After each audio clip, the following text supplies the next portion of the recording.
Bonsoir et bienvenue sur le plateau du Grand Direct sur les antennes d'Azur TV. Voici le sommaire de cette émission en ce lundi 1er mars. Premier bilan justement dans les Alpes-Maritimes après le confinement qui a concerné le littoral ce week-end. Le préfet donnait une conférence de presse cet après-midi, confinement plutôt bien respecté. Nous serons également avec la députée Les Républicains Marine Brenier au début de ce Grand Direct.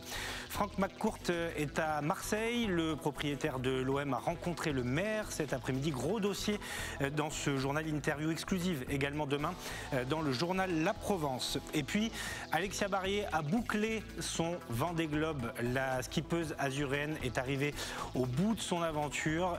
Elle sera avec nous à la fin de cette émission pour nous raconter cette épopée formidable. Voilà pour le sommaire, je vous le disais, point fait par le préfet cet après-midi, préfet des Alpes-Maritimes, après un premier week-end de confinement sur le littoral azuréen. Vous allez le voir, un confinement plutôt bien respecté selon le représentant de l'État, Marie Giusto.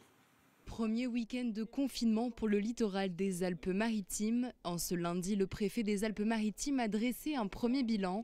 Les mares alpins ont pour la plupart respecté les nouvelles règles en vigueur. Pas forcément d'exode des populations vers les zones comme les stations de ski ou l'arrière-pays. Pour autant, les contrôles ont été renforcés. La police nationale, municipale et la gendarmerie ont été mobilisés tout le week-end.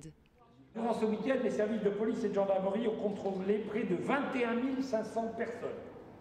21 500 personnes, et ces contrôles ont donné lieu à 1212 verbalisations pour des infractions liées au port du masque ou aux règles de confinement, soit 5,6% des contrôles. Il convient d'ajouter à ces chiffres le résultat des contrôles effectués par les polices municipales. Au moment où je vous parle, je ne dispose que du chiffre concernant la police municipale de Nice, qui a ainsi dressé plus de 500 verbalisations, je crois que j'en étais à 520, ce qui est quand même notable et vient s'ajouter à ce que nous avions nous-mêmes déjà réalisé. Les premiers effets ne se font pas encore vraiment ressentir. Le taux d'incidence est toujours 3 fois supérieur au taux national en ce lundi matin. Le 24 février, le taux d'incidence atteint 627, puis est redescendu le 26 février et aux dernières données disponibles de Santé publique France, il se situe aujourd'hui à 617. Cette tendance devra être donc confirmée ou pas dans les prochains jours. Ce taux de dépistage comprend les tests réalisés en tests RT-PCR et les tests antigéniques. Il est en augmentation continue, comme vous pouvez le voir, depuis les premières semaines de janvier, et il atteint 8000 tests par semaine pour 100 000 habitants, soit un taux de dépistage particulièrement élevé et l'un des plus élevés sur la France métropolitaine. La Covid-19 circule donc toujours sur le territoire. Les effets de ce couvre-feu et de ce confinement ne sont pas encore notables, mais le préfet des Alpes-Maritimes ne souhaite pas encore instaurer de confinement général. Voilà, pas de confinement général. Bonsoir Marine Brenier, merci d'être avec nous. Vous êtes députée Les Républicains des Alpes-Maritimes. Un confinement qui a donc été plutôt bien respecté ce week-end. Oui, un confinement qui a été bien respecté malgré les images de vos confrères de vendredi qui montraient certains mares alpins se rendant dans le Var ou dans les montagnes. Quand bien même il y aurait eu beaucoup de personnes dans nos montagnes, le confinement a été bien respecté puisque très peu de procès-verbaux ont été dressés et surtout on se rend compte quand on voit les images dans les villages de montagne qu'il y a eu très peu de phénomènes de regroupement. Les gens sont restés en famille, se sont baladés et ont respecté les gestes barrières et les distances de sécurité.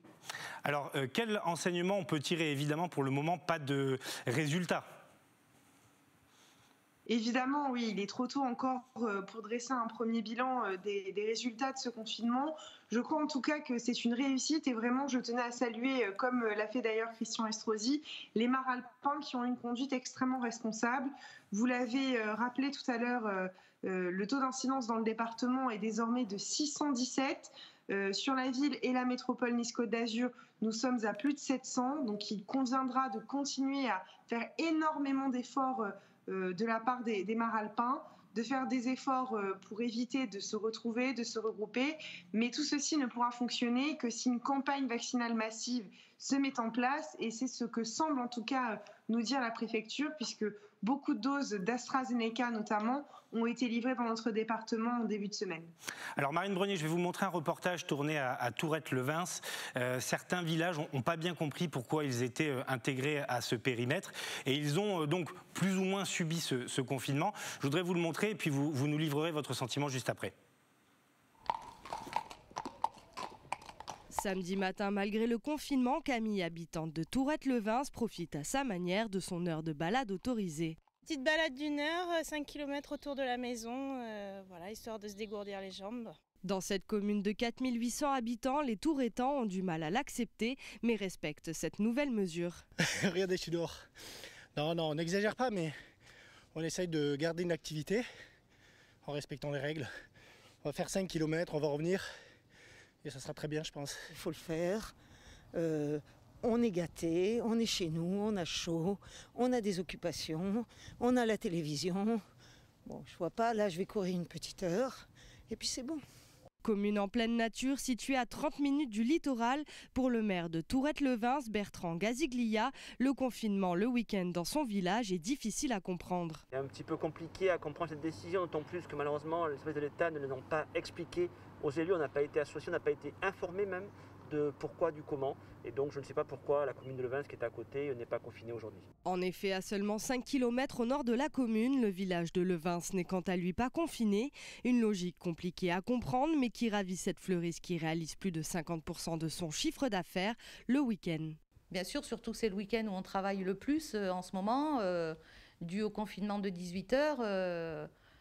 Si le week-end on ne travaille pas, ce serait bien dommage. Cathy espère que le village de Levins ne sera pas soumis à un confinement dans les prochaines semaines. Et ces 15 jours de confinement, de week-end, ce qui nous attend, c'est un confinement total, je pense, si on n'est pas sérieux et raisonnable. Ce week-end, le confinement a été respecté par la majorité des mares alpins. À Nice, 645 PV ont été dressés, 1210 dans tout le département pour 21 500 contrôles. Voilà, Marine Brenier, vous comprenez quand même l'étonnement ou en tout cas la souffrance de certains petits villages qui se trouvaient en plus à la limite. Oui, bien sûr qu'on la comprend. C'est vrai que la décision, elle peut sembler injuste pour ceux qui sont vraiment en limite de bordure. Il y a Tourette-le-Vins, Colomar, d'autres communes ont été concernées. Malheureusement, la préfecture a été obligée de mettre un périmètre. Il y a d'autres ajustements qui doivent être réalisés, notamment pour l'accès aux stations, puisque les propriétaires de résidences secondaires sont aussi pénalisés par rapport aux locataires saisonniers. Donc je pense qu'il faut encore faire quelques ajustements, mais cette mesure sera forcément ressentie comme une injustice par ceux qui la subissent. Pour autant, je crois que c'est nécessaire de faire preuve de responsabilité. Et d'ailleurs, ça a été bien dit dans votre reportage par toutes les personnes qui ont été interrogées. Il faut pouvoir encore faire preuve de responsabilité, quelque temps, pour pouvoir nous permettre de passer cette épreuve difficile qu'est le Covid. Voilà, Emmanuel Macron a parlé aujourd'hui de 4 à 6 semaines encore de couvre-feu. Pour le moment, le préfet exclut le confinement global et total. C'est plutôt une bonne nouvelle ? Oui ? C'est plutôt une bonne nouvelle si le taux d'incidence nous permet de continuer ainsi. Malheureusement, les retours que j'ai eus ce week-end n'étaient pas extrêmement positifs, ne serait-ce qu'en termes d'accès aux services des urgences, où les choses se sont un peu compliquées. Les services de réanimation sont toujours extrêmement bondés, également les services d'hospitalisation conventionnelle. Alors, on peut se réjouir de voir qu'enfin, on arrive à faire travailler ensemble le secteur public et le secteur privé, puisqu'il y a aussi des transferts de patients vers le secteur privé. Pour autant, cela ne sera peut-être pas suffisant puisque d'autres transferts peuvent être envisagés dès cette semaine. Donc il va falloir continuer à faire beaucoup d'efforts et peut-être que la piste du confinement généralisé devra être envisagée si la situation est amenée à se dégrader davantage. Alors, vous avez participé, comme chaque semaine, à une réunion autour de cette crise sanitaire. L'une des infos aussi de la conférence du préfet, c'est qu'on va accélérer la vaccination. Vous nous en avez dit 2 mots tout à l'heure. Donc, des doses vont arriver dans les Alpes-Maritimes ? Oui, alors le ministre de la Santé avait annoncé des doses supplémentaires en termes de Pfizer. Je crois qu'on était à 4500 doses supplémentaires qui sont arrivées la semaine dernière. Nous avons également énormément de doses d'AstraZeneca qui sont arrivées la semaine dernière et qui vont continuer à arriver. Donc la politique vaccinale va évoluer. Nous sommes plusieurs à demander à ce que les personnes ciblées par ces vaccins AstraZeneca puissent être élargies, puisque comme nous le voyons notamment en Israël, on se rend bien compte que finalement on a une baisse d'âge dans les services de réanimation, mais pour autant on a encore beaucoup de personnes qui sont en réanimation, qui sont de plus en plus jeunes avec des comorbidités. Donc peut-être faudrait-il que la politique du gouvernement en la matière puisse évoluer pour que nous puissions vacciner davantage de citoyens et pas seulement ceux qui sont ciblés actuellement, notamment les soignants, même si c'est impératif de les avoir comme primo-vaccinés pour qu'ils puissent continuer à travailler dans les services de réanimation et pour prendre en charge les patients atteints du Covid et les autres patients. Alors on ira sur la promenade des Anglais tout à l'heure. C'est une décision qui a fait beaucoup parler aussi de fermer la promenade des Anglais. Christian Estrosi l'a annoncé vendredi. Est-ce que c'était vraiment nécessaire, Marine Brenier ? À partir du moment où nous étions confinés, de toute manière, on n'était pas censé se balader sur la promenade des Anglais.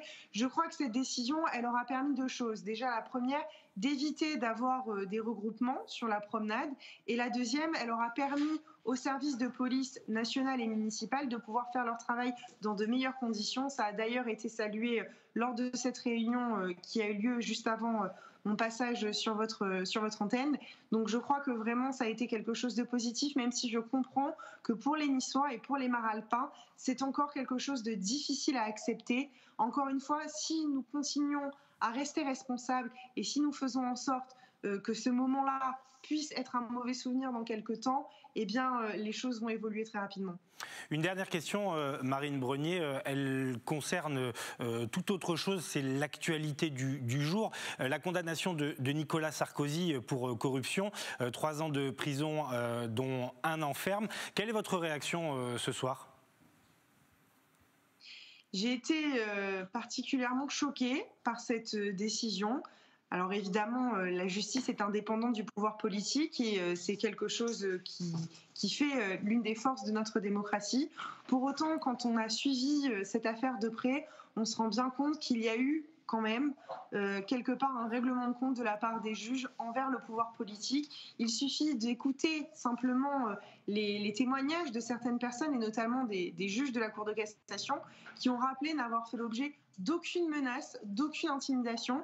Ça, c'est quelque chose qu'il faut rappeler. Et puis, surtout, c'est véritablement un acte fort qui a été porté au droit de la défense et notamment au secret professionnel qui protège normalement un client et son avocat. Et d'ailleurs, pas seulement la classe politique, mais également de nombreux avocats se sont exprimés pour dénoncer cette décision qui semble particulièrement injuste. C'est la raison pour laquelle le président Nicolas Sarkozy a décidé de former un appel et j'espère que la décision qui sera prise à ce moment-là ne sera plus une décision politique, mais bien une décision basée sur des preuves juridiques, des éléments juridiques. Nicolas Sarkozy qui donc grâce à cet appel redevient présumé innocent, c'est important de le préciser. Merci beaucoup Marine Brenier, députée Les Républicains des Alpes-Maritimes ce soir en direct sur les antennes d'Azur TV. On parlait de la promenade des Anglais, eh bien Claudia Olivier s'est amusée aujourd'hui à aller sur la fameuse artère de Nice pour prendre un petit peu le pouls. Vous allez le voir, les Niçois étaient plutôt contents de retrouver leur chaussée sud qui leur a donc été interdite tout le week-end. Après un week-end de confinement sur le littoral maralpin, les Niçois sont ravis de retrouver la plage ainsi que la promenade des Anglais, fermée durant 2 jours. Une décision prise vendredi par Christian Estrosi, le maire de Nice. Là, je reviens de la plage, je me suis un peu baignée, bronzée, et puis voilà. Et la vie continue, en espérant que ça aille dans le bon sens. Oui, bien sûr. Parce que voilà, quand on ne travaille pas, on a la mer, on peut pêcher, on peut profiter. C'est important de pouvoir circuler et être à l'air et à la mer. Et là, il n'y a pas de Covid, c'est sûr. Voilà, la promenade des Anglais de nouveau accessible et qui risque d'être fermée également le week-end prochain, parce qu'on le rappelle, dans les Alpes-Maritimes et les 63 communes concernées, eh bien, on va se reconfiner le week-end prochain. La question se pose aussi pour les Bouches-du-Rhône et le Var. Vont-ils être mangés à la même sauce que les Alpes-Maritimes ? Eh bien, cette question, nous allons la poser à Dominique Andréotti, qui est chef du service pneumologie du pôle médecine à orientation oncologique à l'hôpital l'hôpital Sainte-Muse de Toulon. Je dis qu'on va vous poser la question, docteur. C'est pas vous qui décidez, bien sûr, mais vous allez nous apporter une expertise quand même précise parce que le taux d'incidence est de 315 dans le Var, selon les derniers chiffres de l'ARS. Ça veut dire que ça monte un petit peu. Est-ce que le médecin que vous êtes est préoccupé par la situation varoise ?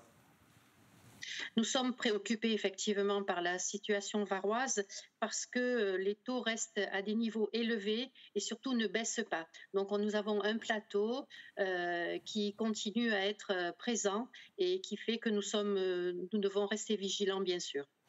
Quel est l'état du taux d'occupation à Sainte-Muse ? Est-ce qu'il reste des places en réanimation ? Pardonnez-moi de poser la question comme ça. En réanimation, le taux d'occupation est à 120% quasiment pour les patients Covid, c'est-à-dire que nous avons plus de patients hospitalisés pour Covid que ceux que nous devrions en avoir. Donc en fait, ce que ça veut dire, c'est que cela prend la place de patients qui n'ont pas le Covid et donc on a moins de place pour les prendre, en particulier en post-chirurgie ou pour les traumatismes, les accidents de circulation, même s'il y a moins de circulation en ce moment, il y a moins de place pour les patients qui ne sont pas Covid. Alors, il y a une question qui nous préoccupe beaucoup dans les Alpes-Maritimes. 80% des cas sont des cas de variants anglais. Est-ce que dans le Var, le constat est sensiblement le même ? Et la question que je vous pose, c'est que c'est quand même très préoccupant, parce que quand on voit comment ça s'est répandu en Angleterre comme une traînée de poudre, on se dit que ça pourrait nous arriver. Alors effectivement, la proportion de variants dans le Var reste encore élevée, aux alentours de 50-54%. Mais parmi nos patients hospitalisés, c'est plus de 70% qui sont malheureusement atteints par le variant, qu'il soit anglais ou sud-africain. Ce qu'il y a, c'est que ce que vous décrivez, c'est effectivement la réalité. Ce variant est beaucoup plus contagieux. Donc dès qu'on le retrouve dans un EHPAD ou dans une institution, eh bien, il y a tout de suite 4 ou 5 personnes qui sont contaminées en même temps. Et nous voyons arriver les patients à l'hôpital par paquet quasiment de patients qui sont contaminés au même endroit. Alors il y a aussi un débat toujours pareil sur les mesures prises. Est-ce qu'il faut confiner entièrement, le confinement le week-end ? Les médecins ne sont pas toujours forcément d'accord. Quelle est votre position ? Est-ce que vous verriez d'un bon œil un confinement du week-end dans le Var ? Je ne pense pas que ce soit la solution à adopter. On verra ce qui se passe à Nice. Et si à Nice, effectivement, le fait qu'ils aient confiné le week-end permet de diminuer la pression hospitalière, pourquoi pas ? Mais moi, je pense qu'il faut surtout insister sur la vaccination. Et la vaccination, il faut la développer beaucoup plus. Il faut la développer chez les jeunes aussi, parce que confiner, c'est entraîner des conséquences sociales, en particulier pour les plus jeunes. Et devoir rester enfermé le week-end lorsqu'on a une villa et un jardin, c'est une chose. Lorsqu'on est dans un appartement entassé, cela va conduire à des problèmes sociaux et psychologiques sévères. Donc c'est vrai que notre avis est partagé. Est-ce que vous êtes consulté par les autorités, pas forcément locales, mais plutôt nationales ?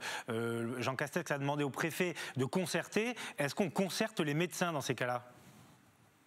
Alors, les médecins sont concertés indirectement, si vous voulez, par le maire de notre commune, sur Toulon en particulier, avec M. Falco, M. Hubert Falco et M. le préfet. Donc, des réunions ont lieu et on communique beaucoup entre nous. On n'est pas interrogé directement par M. Castex. Il y a des intermédiaires. Vous parliez de la vaccination. L'élément clé du moment, c'est la possibilité pour les médecins généralistes de pouvoir vacciner. Est-ce que vous savez s'ils ont déjà reçu des doses ou si ça patine un peu ? Alors, les doses sont arrivées dans les pharmacies, dans les officines de ville. Et pour l'instant, les généralistes peuvent aller se fournir de 10 doses de vaccin pour la première semaine et ensuite cela va augmenter.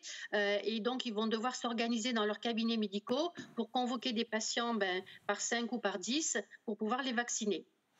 Dans le Var, est-ce que vous manquez de main ? Est-ce que les équipes tiennent le choc ? Ça fait quand même 1 an qu'on est mobilisé sur le front de la Covid. Alors, les équipes hospitalières commencent à être fatiguées, épuisées. Les personnels soignants savent donner un coup de collier lorsqu'il y a un épisode aigu, mais là, on est sur une durée beaucoup plus importante et donc les personnels commencent à être fatigués. Mais pour l'instant, ils tiennent le coup et on a formé nos personnels en interne pour travailler dans les secteurs de réanimation qui sont beaucoup plus consommateurs en personnel soignant. Donc, on arrive à peu près à tourner en interne interne. On a quand même fait appel aux équipes privées. On a fait appel à la réserve sanitaire. Donc pour l'instant, on tient le coup, mais on ne sait pas si on pourra durer un an de plus. Oui, et on espère que quand même on sortira de l'ornière avant l'année qui arrive, effectivement. Il me reste deux petites questions à vous poser. La première concerne l'âge des patients. On a constaté dans les Alpes-Maritimes, dans les Bouches-du-Rhône, que cet âge moyen baissait avec les variants en réanimation. Est-ce que c'est le cas également dans le département du Var ? Exactement, c'est le même cas. Nous avons des patients entre 50 et 65 ans qui occupent à peu près 50% de nos lits en hospitalisation conventionnelle, bien sûr. L'âge a diminué, a baissé. Est-ce que ça veut dire qu'ils développent des formes graves avec un risque pour leur vie ? Alors, il n'y a pas forcément de forme plus grave ni de décès accru. Par contre, les temps d'hospitalisation sont plus longs. S'ils sont en réanimation, ils restent un peu plus longtemps. En hospitalisation conventionnelle aussi. Et la dégradation qui survenait pour le Covid traditionnel au 7e jour survient un peu plus tard au 10e jour. Donc, en fait, il faut rester très vigilant, d'autant que ces patients ne ressentent pas forcément leurs besoins en oxygène, donc ont tendance à rester chez eux ou à consulter un peu tard. Donc ça, c'est une inquiétude pour nous. Au passage, et ce sera ma dernière question, on peut peut-être rappeler aujourd'hui ce qui reste quand même le meilleur moyen de lutter contre le virus, par le vaccin, c'est le respect des gestes barrières. Exactement, les gestes barrières, le port du masque correctement porté, le lavage des mains au gel hydroalcoolique, la distanciation sociale, surtout attention au partage de repas dans les entreprises ou dans les institutions, parce que c'est là que les gens baissent leur masque et que le risque de contamination est très élevé. Merci beaucoup, Dr Andréotti, pour toutes ces précisions, chef du service pneumologie et du pôle médecine à orientation oncologique à l'hôpital Sainte-Musse de Toulon. C'était très éclairant et on espère évidemment que les chiffres vont baisser rapidement. On revient un instant aux Alpes-Maritimes parce que dans l'après-midi, le centre commercial Polygone Riviera à Cagnes-sur-Mer et ses 75 000 mètres carrés, certes en plein air, a annoncé qu'il rouvrirait demain. Un arrêté préfectoral est en vigueur sur la Côte d'Azur qui interdit d'ouvrir à tous les centres commerciaux qui excèdent les 5000 mètres carrés. Mais vous le voyez sur cet article de Nice Matin, pour le directeur Nicolas Rey, l'arrêté ne laisse planer aucun doute. Nous pouvons ouvrir puisque Polygone Riviera est en plein air. Eh bien, la question a été posée tout à l'heure au préfet des Alpes-Maritimes. Il n'a pas encore tranché et il reconnaît qu'il y a peut-être une brèche dans son arrêté. C'est un centre commercial à ciel ouvert.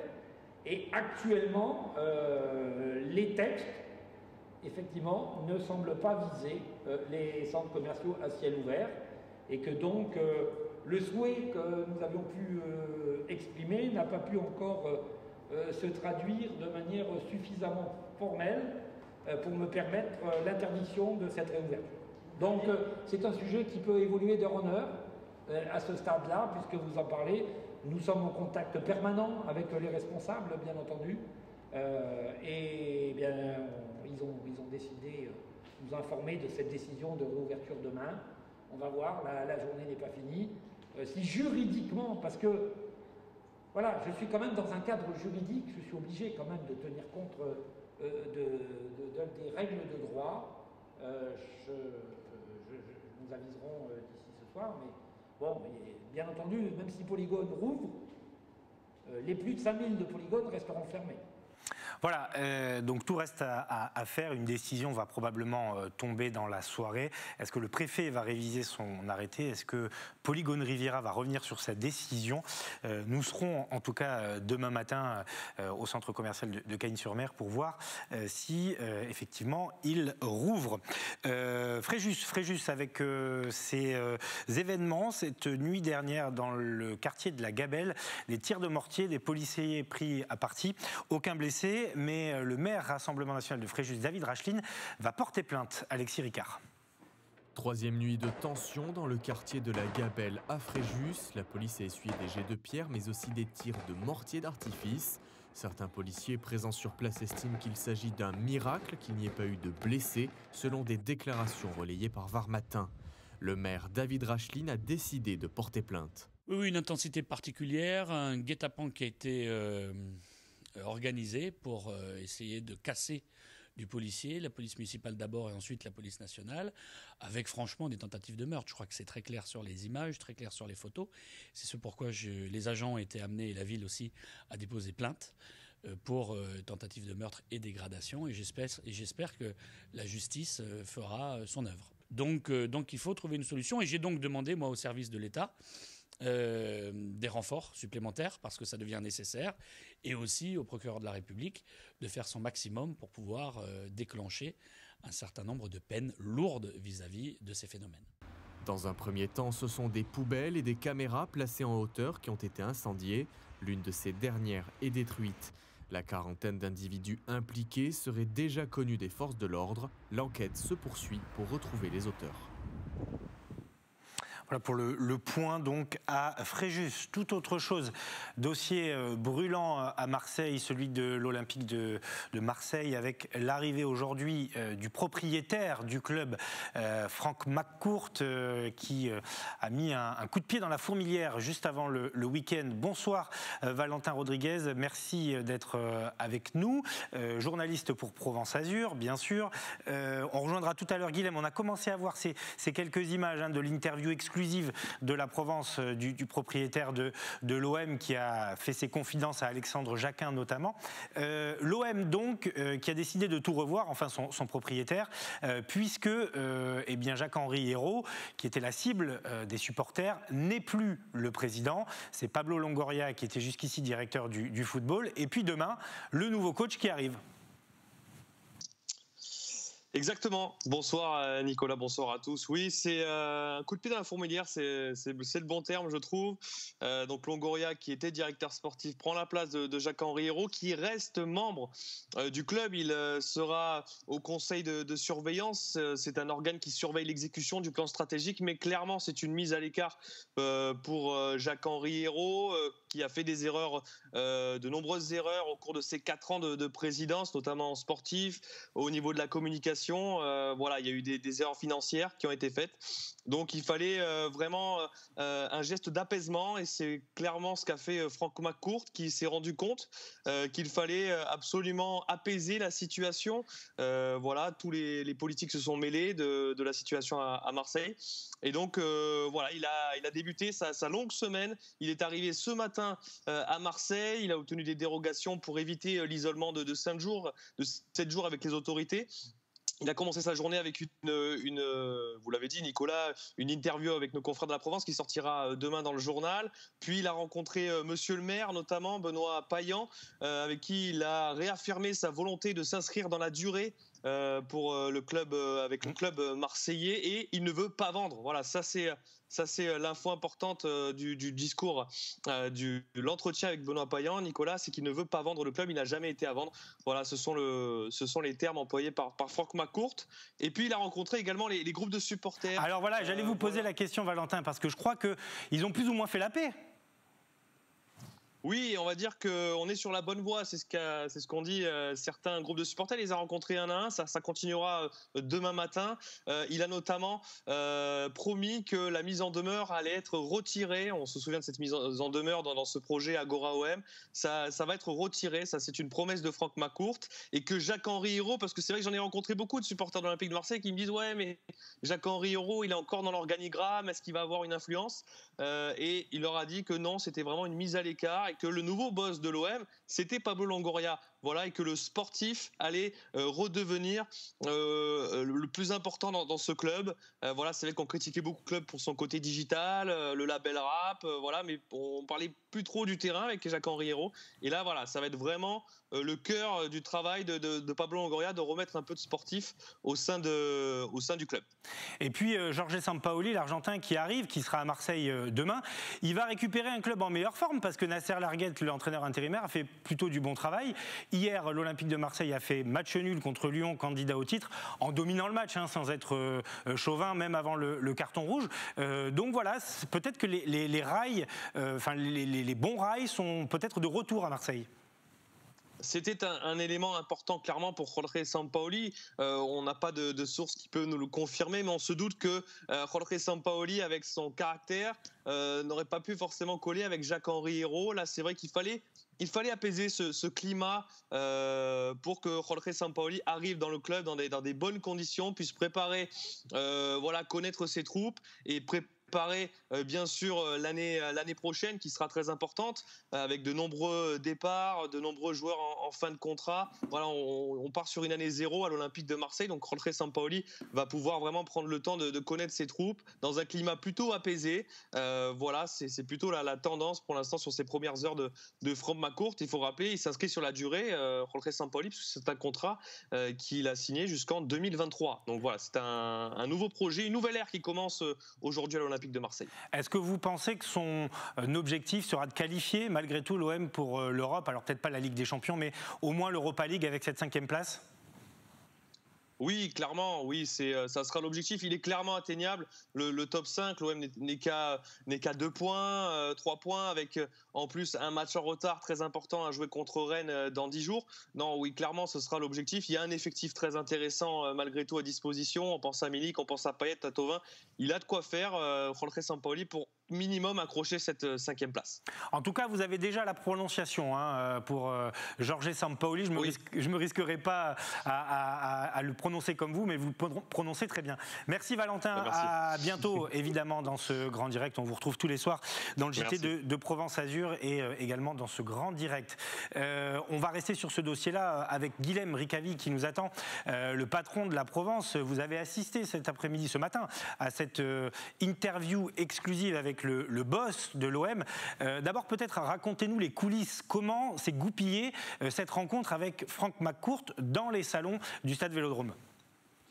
Oui, écoutez, la demande ne datait pas d'hier. Ça fait déjà plusieurs semaines que la rédaction de la Provence essayait d'obtenir une interview de Franck McCourt dès le début de cette crise, en fait, c'est-à-dire dès le début de l'envahissement de la commanderie par des supporters. Et au final, on avait une réponse négative jusqu'à dimanche, où on nous a dit que ça allait peut-être être envisageable, et une confirmation qui arrivait quelques heures seulement avant la tenue de cette interview. Oui, Franck McCourt voulait prendre la parole et la prendre depuis Marseille, puisque il vient passer 3 jours, comme vous le disiez à l'instant, comme Valentin le disait, il vient passer 3 jours à Marseille pour remettre de l'ordre dans ses affaires, comprenez, réorganiser le club après cette période un petit peu compliquée qu'il a traversée. Alors comment vous l'avez senti durant l'interview qu'il a accordée à vos 2 journalistes? Une volonté de séduire, de reséduire entre guillemets les Marseillais? Oui, clairement, Nicolas, vous avez raison de le présenter comme ça, parce que c'est un Franck McCourt plutôt détendu, jovial et même un peu blagueur qui s'est présenté à nous ce matin. Un Franck McCourt déterminé aussi. Il a bien expliqué qu'il avait envie que l'OM rejoigne l'Europe, le sommet de l'Europe, je crois que c'est les mots qu'il a employés. Il a également dit qu'il ne souhaitait pas vendre le club, et il a bien insisté sur ce point-là. Ça a été une grosse demi-heure de l'interview autour de cette question. Il ne s'explique pas d'ailleurs cette rumeur persistante à Marseille qui veut qu'il se débarrasse du club. Qui continue d'ailleurs, Guilhem, qui continue, on la voit même dans des médias sérieux. Exactement, et elle continue, mais lui affirme que ce n'est pas du tout le cas, qu'il n'a d'ailleurs aucune proposition, qu'il n'a aucune discussion engagée et qu'il a envie de s'inscrire dans la durée véritablement. Et puis, il a fait part de sa grande confiance confiée. Alors moi aussi, je ne tenterai pas la prononciation de notre ami Sampaoli, mais en tout cas, voilà, c'était l'homme fort sur le bord du terrain. Et puis Pablo Longoria surtout, qui est présenté véritablement comme le boss incontestable et incontournable désormais de cet Olympique de Marseille. Il lui a lancé plusieurs signes. Pablo Longoria était présent ce matin en disant qu'il comptait sur lui, qu'il avait besoin de lui et qu'il s'appuierait sur lui pour prendre toutes les décisions sportives, mais pas seulement, qui concernent le club marseillais. Pablo Longoria qui est plus jeune que nous, Guilhem, 34 ans. Il est plus jeune que Steve Mandanda d'ailleurs, le capitaine de l'Olympique de Marseille. Je voudrais votre sentiment sur ce qu'a déjà annoncé Franck McCourt. Enfin, c'est Rachid Zeroual, le patron des South Winners, qui a donné ces informations. Il a donné raison aux supporters. Il a mis de côté la mise en demeure. Les supporters, eux, de leur côté, se sont proposés de rembourser les dégâts qui avaient été causés à la commanderie. C'est quand même allé vite cette histoire. C'est-à-dire qu'en une après-midi, je ne vais pas dire que c'est réglé, mais en tout cas, ça n'a pas traîné. Non, ça n'a pas traîné, mais c'est propre au club marseillais. Quand on regarde un petit peu cette histoire, il y a des supporters très enthousiastes, très passionnés, et c'est plutôt une chance. Ça permet de pousser cette équipe depuis des décennies et parfois de l'accompagner jusqu'au plus haut niveau de la compétition. Ça, c'est plutôt une chance. Il y avait des tensions avec Jacques-Henri Hérault, qui plutôt, selon moi, que d'entendre ces colères, cette revendication, parfois de façon un peu virulente, il faut le reconnaître, mais plutôt que de l'entendre, a durci son ton, c'est un petit peu radicalisé sur ses positions, et il a suffi qu'un Franck Macourt vienne à Marseille, qu'un Franck Macourt prenne la parole dans la lettre ouverte que la Provence a publiée pour s'adresser à ses supporters, leur dire j'ai besoin de vous, travaillons ensemble pour que les choses redeviennent à la normale. C'est le côté un petit peu magique et totalement irrationnel de ce club de foot à Marseille. Mais en tout cas, moi j'ai le sentiment, pour l'avoir longuement écouté ce matin, que Franck Macourt a bien compris la leçon. Comprenez, Nicolas, qu'il a bien entendu que les Marseillais avaient besoin de contact avec le patron de leur club, qu'ils ne pouvaient pas se contenter d'une gestion à distance et par l'intermédiaire d'un président. Ils veulent Franck Macourt à la manœuvre. Ils veulent Franck Macourt les mains dans le cambouis, ils veulent Franck Macourt sans doute dans les tribunes du stade avec eux. Et Franck Macourt a donné en tout cas le sentiment qu'il avait compris ce message et qu'il appliquerait ce que les supporters du club qu'il ambitionne de gérer pendant de longues années encore attendent de lui. Et il a échangé avec Benoît Payan, le maire de Marseille, qui était tout à l'heure l'invité de la radio RMC, qui a raconté son entretien et qui a dit d'ailleurs que Franck Macourt s'était réengagé auprès de lui. Et Benoît Payan a eu cette phrase, on lui a expliqué qu'à Marseille, c'est pas eux qui allaient changer, sous-entendu pas que Franck Macourt, mais les supporters. C'est là où on voit quand même que c'est très particulier, c'est que le maire est au milieu de tout ça. Il n'a pas le choix d'ailleurs. Les élus, Samia Ghali s'est exprimé aussi, les élus de tous bords, ça a pris une proportion qu'on ne voit qu'à Marseille, même pas à Paris, ça se passe comme ça. Oui, c'est la particularité du football à Marseille, effectivement, où tout le monde est très impliqué, où les supporters sont propriétaires d'une certaine façon du club, où la mairie également a eu un rôle central pendant des années et continue de l'avoir. Ce n'est pas anodin que Franck Macourt prenne le temps d'aller discuter avec Benoît Payan. Il y avait peut-être d'ailleurs dans la discussion, je ne sais pas ce qu'ils ont pu se dire, mais la question de la vente du stade, puisque Benoît Payan a rappelé qu'il voulait se séparer de l'enceinte du Vélodrome qui coûtait trop cher à sa collectivité. On peut imaginer que Benoît Payan ait proposé à Franck Macourt lors de leur échange cet après-midi, pourquoi pas de racheter ce stade pour soulager les finances de la ville de Marseille, et parce qu'au fond c'est quand même plutôt cohérent quand on regarde le sport dans le monde entier que l'enceinte dans laquelle se joue la discipline et dans laquelle évolue un club appartiennent directement au club qui en a la gestion et qui pourra en faire ce qu'il veut. Donc j'imagine que l'échange a été intéressant. Mais pour revenir à votre question initiale, oui, c'est totalement atypique qu'un patron de club de sport vienne rencontrer le maire qui est autorisé à avoir un avis lui aussi sur la gestion d'une entreprise privée, ce qui est le cas de l'OM. Si on regarde basiquement sur le papier, l'OM est une entreprise de droit privé. Mais voilà, c'est la particularité à Marseille, où il faut conjuguer avec les copropriétaires moraux du club que sont les supporters, avec le maire qui incarne une forme d'autorité. Et puis je crois que Franck Macourt est américain, donc il a des règles, il est très cadré, j'allais dire. Je l'ai bien vu ce matin, quand Franck Macourt est encadré par ses conseillers, il parle, c'est quelque chose de très protocolaire. Mais en même temps, j'ai compris que c'était quelqu'un qui cernait la spécificité du Sud, celle de Marseille, où parfois, effectivement, une poignée avait plus de poids et d'impact qu'un long contrat tel qu'on peut les signer peut-être aux États-Unis. Et on imagine qu'il a répondu à la question d'Alexandre Jacquin sur la vente du stade, est-ce qu'il est intéressé? On verra tout ça dans les colonnes de la Provence demain. Est-ce que je peux vous demander, Guilhem, quand même, est-ce qu'il y a... Demandez, Nicolas. Non, mais est-ce qu'il y a d'autres sujets importants demain? On sait qu'on surveille évidemment l'état de la crise sanitaire. Qu'est-ce qu'il y aura demain dans la Provence? Oui, alors effectivement, gros volet OM, actualité oblige, mais effectivement, point sur la situation sanitaire suivi de près, parce que comme vous le rappelez régulièrement sur votre antenne, on est sur un fil, on est sur une ligne de crête véritablement en matière de taux d'incidence dans les Bouches-du-Rhône notamment, et le Var, où on sait que la situation peut basculer. Donc il y a également ce sujet-là dans le journal, et puis actualité nationale avec la condamnation de Nicolas Sarkozy. Là aussi, actu oblige, développement et réaction locale sur cette décision dans une affaire de trafic d'influence et une sanction d'1 an de prison, si je ne dis pas de bêtises, pour l'ancien président de la République. C'est bien ça, Nicolas Sarkozy, qui a fait appel, on le disait, au début de ce grand direct. Merci beaucoup, Guilhem Ricavi. Bonne soirée à vous, patron de la Provence, avec donc cette grande interview demain exclusive de Franck McCourt dans vos colonnes. On va rester à Marseille. Guilhem, vous connaissez bien l'endroit. On peut se baigner au pied du Mucem, le musée marseillais. C'est une sorte de piscine naturelle, sauf que a priori, eh bien c'est pas a priori, c'est que c'est interdit de se baigner à cet endroit-là. Et une association de nageurs justement demande à ce que ce soit transformé en piscine naturelle. Malgré un beau soleil et des températures printanières, dans le bassin du Mucem, l'eau n'affiche que 14 petits degrés. Pas de quoi pour autant rebuter ces nageurs intrépides.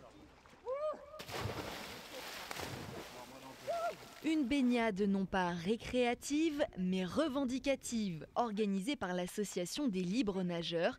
Ses membres souhaitent que la métropole et la ville aménagent cet espace public.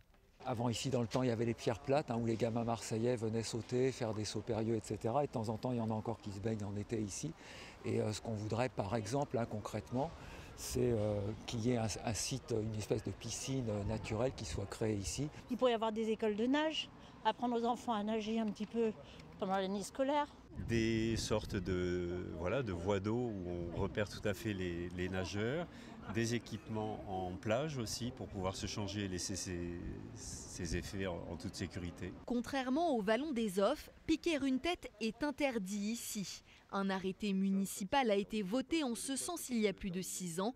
Depuis, l'endroit sert d'aire de mouillage à quelques bateaux. Une aberration pour les membres de cette association. Il le rappelle, à Marseille, un enfant sur 2 ne sait pas nager à son entrée en 6e. Quant aux piscines municipales, elles sont désuètes. On voit bien qu'il n'existe aucune piscine, ou quasiment pas, dans les quartiers nord. Que le seul accès à la mer pour les quartiers nord se situe à l'Estac. Et donc, parce que tout le littoral, toute la rade de Marseille est occupée par le port. Et donc il faudrait pouvoir disposer de lieux où les habitants puissent se baigner. Ce n'est pas la première fois que le bassin du Mucem suscite l'intérêt.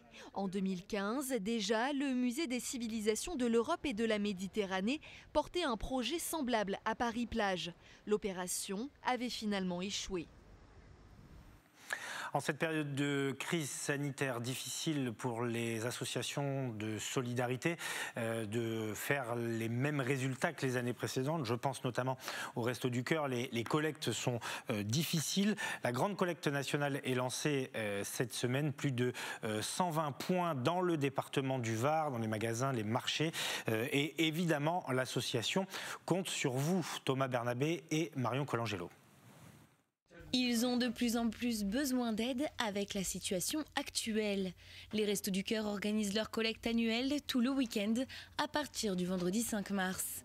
Les équipes de bénévoles des 20 centres varois seront présentes dans 120 supermarchés du département pour faire appel à la solidarité de tous à travers des dons de denrées alimentaires et de produits de première nécessité.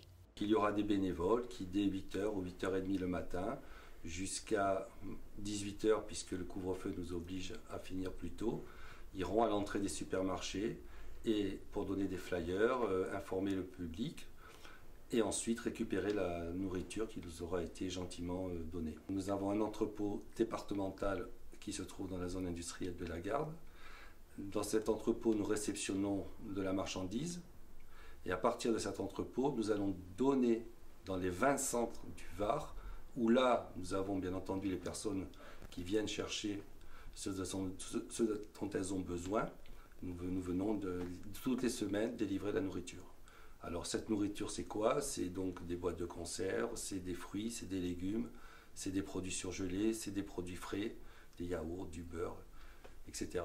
Une collecte d'autant plus importante cette année que la demande a fortement augmenté. Cette année est une année, comme vous dites, particulière, puisque depuis le confinement du mois de mars jusqu'à maintenant, nous avons vu une évolution dans les personnes accueillies, puisque nous avons des nouvelles personnes qui sont venues, bon, bien entendu des étudiants, malheureusement beaucoup d'étudiants, mais aussi des professions style commerçant, style métier de la restauration, style profession indépendante des auto-entrepreneurs, vous voyez, qui jamais seraient venus frapper à la porte des Restos du Cœur en temps normal, mais qui aujourd'hui se trouvent dans des situations très compliquées.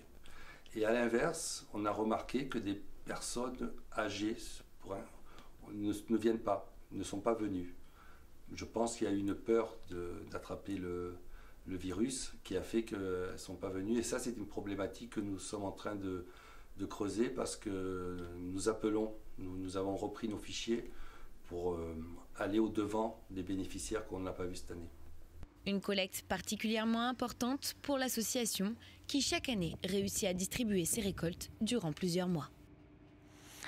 Et nous repartons à Marseille pour découvrir le travail de l'association 13 Atypiques, un atelier de couture, atelier d'insertion, mais également à vocation multiculturelle. On regarde le reportage, bien évidemment, réalisé par Cindy Chevaux.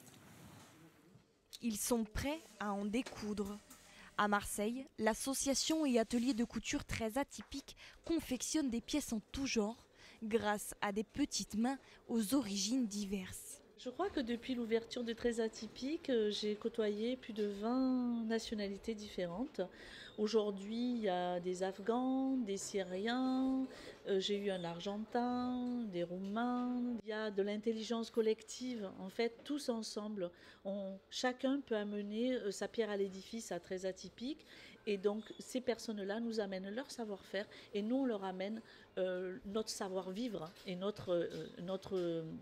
toute la dimension comportementale, les codes de la société française, de façon à trouver une intégration et à trouver du sens, que chacun trouve du sens à sa vie, avoir un logement, avoir un salaire décent, progresser et monter aussi en salaire.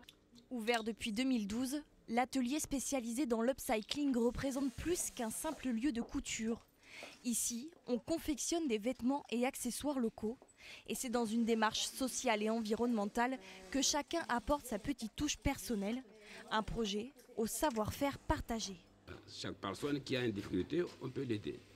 Si j'ai des difficultés pour la culture, je peux demander à quelqu'un qui est plus meilleur que moi, il n'y a pas de souci. Tous les jours, on a des défis, on apprend sur l'un, sur les autres, on donne et on reçoit, et c'est ce qui m'a plu en fait. Aujourd'hui, l'association produit autant pour les petites que les grandes entreprises. Grâce à cette activité qui se développe, chaque personne peut être rémunérée. Pour la trentaine de couturiers accompagnés sur 2 ans, c'est un véritable tremplin d'insertion professionnelle.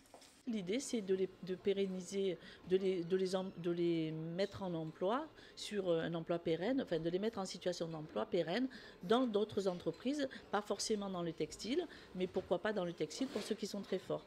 Donc effectivement, là, dans le cadre de la crise sanitaire, on a des parcours un peu plus longs, de 3 ans. Si l'association commence à se développer au niveau national, elle espère préserver son savoir-faire artisanal. Et bien sûr, nous sommes très heureux parce qu'elle est allée au bout de son défi. La navigatrice azuréenne Alexia Barrier a bouclé son Vendée Globe ce week-end, 111 jours, 17 heures et 3 minutes à bord de son bateau TSE Formaille Planète. Et c'est une performance parce que c'était le bateau le plus vieux de la flotte. Elle est arrivée au Sable d'Olonne, certainement très fatiguée mais très heureuse. Et elle est avec nous, Alexia Barrier. Bonsoir, merci d'avoir accepté une nouvelle fois cette invitation. Et cette fois, vous êtes à terre, la connexion est parfaite et on est très heureux. La première des choses, on voudrait vous féliciter parce que c'est quand même un immense exploit que vous avez accompli. Merci infiniment. Oui, je suis très heureuse d'avoir bouclé ce tour avec le plus vieux bateau de la flotte, comme vous l'avez souligné. Et c'était une expérience fantastique, évidemment avec des moments difficiles, mais des très beaux moments aussi. Donc avec toute mon équipe, on est ravis d'avoir accompli ce tour du monde. Et j'ai eu un accueil fabuleux au Sable parce que j'ai eu la chance d'avoir du public sur la digue pour m'acclamer. Qu'est-ce qu'on ressent quand on arrive dans ce chenal, qu'on est au bout du bateau et que finalement on profite parce que là c'est gagné, le pari est gagné et vous l'avez dit, les gens étaient là, c'est très rare en cette période de Covid. Exactement, il y avait un arrêt préfectoral pour l'après-midi pour une interdiction d'accès à la digue et je suis arrivée le matin. Donc c'était assez exceptionnel de pouvoir avoir du monde sur la digue et les sablés étaient là en nombre et évidemment c'était très très émouvant. Je peux vous dire que tant que j'ai pas passé la ligne d'arrivée, je suis restée concentrée jusqu'au bout parce que les situations de navigation étaient compliquées avec beaucoup de pêcheurs, beaucoup de casiers, donc d'éviter d'avoir un problème jusqu'à l'arrivée. Et ensuite, ça a été la célébration avec tout le public présent, ma famille, mes proches. Et là, la retrouvaille avec mon petit chien, comme vous le voyez sur les images, c'était absolument fantastique. Évidemment, je souffrais encore pas mal à cause de ma blessure au dos, mais bon, c'était vraiment anecdotique face aux émotions. J'allais y venir parce que les derniers miles ont été un peu compliqués, les derniers milles, pardon, ont été un peu compliqués avec ce petit bobo au dos. Petit bobo, c'est quand on est après plus de 3 mois passés en mer, ça doit être quand même compliqué. Il a fallu beaucoup de mental, non, pour finir. Oui, c'était assez handicapant. 10 jours avant l'arrivée, je suis tombée.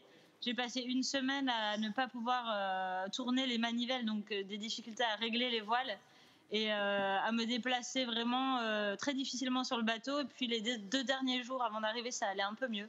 Et puis dès mon arrivée, le docteur Jean-Yves Chauve, le docteur de la course, m'a emmené à l'hôpital pour faire des radios et un scanner. Et j'ai pas de fracture, donc ça va rapidement guérir, je pense, et je vais pouvoir reprendre la préparation et la navigation très bientôt. Qu'est-ce que vous gardez comme souvenir le plus fort de cette aventure que vous allez certainement renouveler dans 4 ans, on vous le souhaite, mais quel est le souvenir peut-être le plus prégnant ? C'est la rencontre avec la vie sauvage, la rencontre avec des animaux sauvages et d'avoir passé plus de 100 jours en contact avec les éléments, avec la nature. Et de me rendre compte que finalement l'être humain est tout petit face à cette immense planète bleue et qu'elle est vraiment belle et fragile, et ça me donne encore plus envie avec Format et Planète, mon association, de m'engager pour préserver l'océan qui est source de vie. Et donc voilà, ça m'a donné énormément d'énergie. 2 petites questions pour terminer et on vous libère. D'abord, la première concerne la performance technique, parce que vous l'avez dit, bateau le plus vieux de la flotte, c'est pas anecdotique dans la voile. C'est-à-dire que on le voit bien, vous arrivez longtemps après les premiers, mais vous avez quand même mené le bateau au bout. Et surtout, il y a encore un concurrent derrière. Donc, double victoire, si j'ose dire. Oui, Harry, le Finlandais est toujours en course. Il va arriver, je pense, 1 semaine après moi. C'était vraiment un challenge, on avait très peu de budget. TSE, notre partenaire principal, est arrivé vraiment à la dernière minute avant le départ du Vendée Globe. Donc on a fait une préparation avec l'équipe absolument incroyable du bateau pour qu'il soit vraiment solide et fiable pour terminer le tour. Donc ça, c'était vraiment un challenge dans le challenge du Tour du Monde.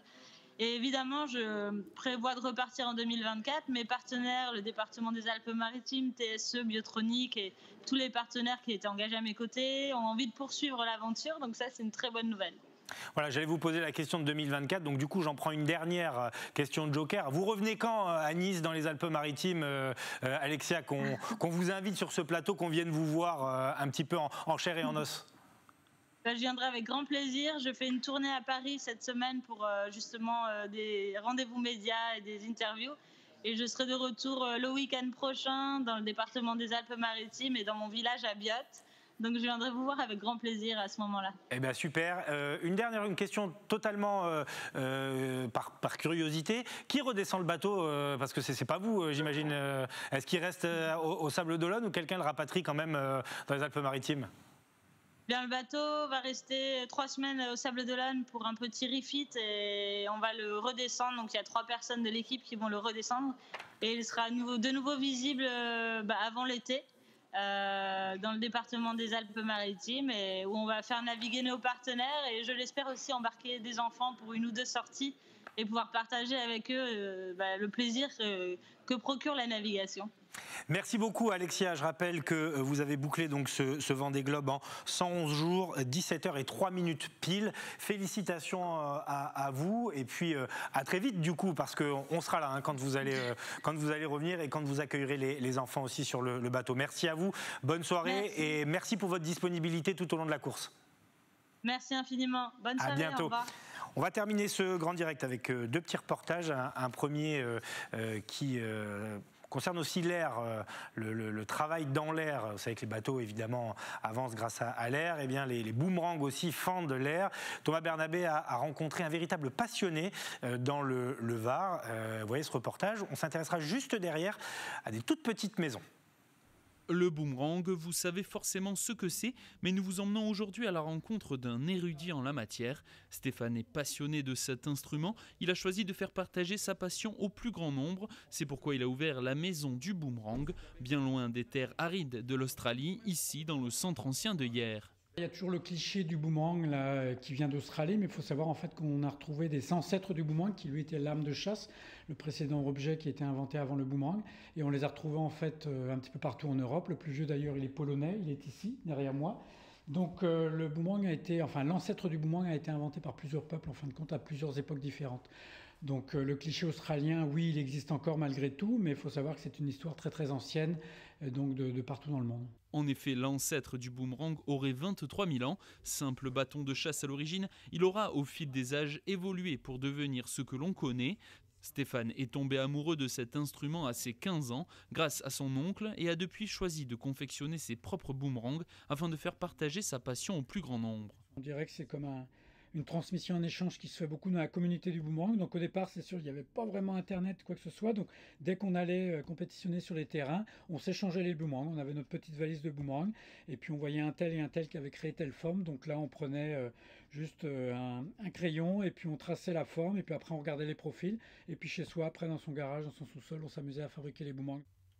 Après avoir démarré sa carrière au Canada, il déménage ensuite dans le sud de la France pour confectionner ses véritables bijoux. De ce prévu pour les enfants à des boomerangs de compétition, Stéphane est capable de réaliser tout type d'instruments. En ce moment, il en confectionne des plus travaillés grâce à différentes essences de bois. Le but du jeu, c'est par-dessus cette forme-là, c'est d'avoir à coller des petites pièces de bois qui sont donc après découpées à la main tout simplement dans différentes essences de bois en fait. Donc là j'ai de l'érable, j'ai du noyer américain, j'ai du cerisier, donc ce qui donne des tons de couleurs différentes. Et donc une fois qu'ils sont toutes positionnées avec le scotch, ben là je peux donc les passer sous la presse là, pour pouvoir les coller directement. Et donc ça fait des modèles qui sont un petit peu exclusifs, que je ne revends pas partout, là, que je me garde un petit peu pour mon atelier ici. Et donc ça change un petit peu des boomerangs qui sont décorés. C'est pas tous les gens qui aiment les couleurs sur les boomerangs, les petits dessins aborigènes. Et puis ça permet de montrer un travail aussi différent. Si Stéphane vend ses créations en ligne et dans le monde entier, il vous accueille aussi dans son atelier boutique de Hyères. En même temps, quoi de mieux pour s'initier à la discipline que de rencontrer un féru et un véritable passionné. Et pour terminer ce soir, cette tendance qui s'impose de plus en plus en France, vivre dans 12 mètres carrés, c'est plus économique, plus écologique. Et c'est Stéphanie Mossman qui s'est intéressée à ce phénomène à la Marthe, dans le Haut-Var.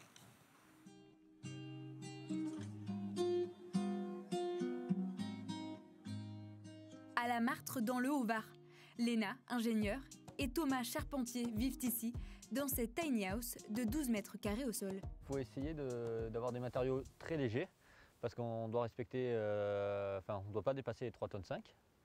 Donc là, on a un bardage en épicéa thermotraité. Donc après, la structure en NL est en épicéa. Pareil, un bois assez léger. C'est isolé, celle-ci, elle est isolée en biofibre trio. Donc c'est un mélange de chanvre, lin et coton. Bien isolé, tout équipé, la tiny house se prête à de multiples usages. Atelier, chambre d'amis, extension de la résidence principale ou encore maison d'hôte ou de campagne. Entre la roulotte et le mobil-home, la tiny house est une vraie petite maison. Son petit volume impose le sur-mesure. Tout doit être optimisé. Là, on a la partie salon avec une banquette avec beaucoup de rangements. Une table avec une autre partie de table qui est rangée dans la salle de bain qui fait que ça peut faire une grande table pour recevoir du monde et elle se rabaisse aussi pour faire un lit de place pour les invités. Ensuite on a la cuisine donc, qui est assez spacieuse, on peut travailler à deux chacun sur un plan de travail, on a beaucoup de rangements dans les tiroirs et la salle de bain derrière. Ensuite on a la mezzanine avec le couchage, donc l'échelle est rangée ici. Finalement, tout est pensé pour que ce soit fonctionnel et pratique. Un mode de vie minimaliste qui séduit de plus en plus de Français en quête de nature et d'un toit à petit budget. Un petit volume qui nécessite peu d'entretien et impose une consommation très raisonnée. On est les 3/4 du temps dehors. Donc en fait, en vrai, on a une grande maison pour en fait, quand on y réfléchit, faire quoi? Y vivre, faire rentrer le soir, faire un petit repas, manger, aller se coucher. On n'a pas besoin de 200 mètres carrés. Et puis finalement, dans un petit espace, on fait peut-être plus de choses ensemble. Enfin, s'il y en a un qui regarde un film, souvent l'autre du coup il vient aussi. Ou on a pas mal de jeux aussi, de jeux de société. On partage peut-être plus de choses dans un petit espace. Séduit, le couple s'est lancé dans la construction de ces petites maisons. Les tiny houses sont toutes différentes en fonction des besoins et envies de chacun. Dans celle-ci, la cuisine est beaucoup plus petite que dans la nôtre. Elle avait plus besoin d'un bureau en fait pour travailler, pour éventuellement faire du télétravail et travailler dans sa tiny. Et éventuellement changer de région avec la tiny en conservant son poste de travail. Mobile, confortable, pratique, écologique et économique. Les avantages ne manquent pas. Ce micro-habitat écologique séduit. Et si le mouvement s'installe durablement dans le paysage, la loi reste floue. Si aucune norme officielle n'encadre la construction de tiny house, la création en septembre 2020 d'une fédération consacrée à ce nouveau mode d'habitat, la Fédération pour l'habitat réversible, devrait aider à faire avancer le dossier. Et c'est la fin de ce grand direct. Merci de votre fidélité. On se retrouve demain à 18h30 pour la première diffusion en direct de cette émission. Merci à Théo Sarfati, Sébastien Lyotard, Ilan Dehé, Fabrice Justo, Philippe Collet et bien sûr Stéphanie Mossman. Bonne soirée, à demain.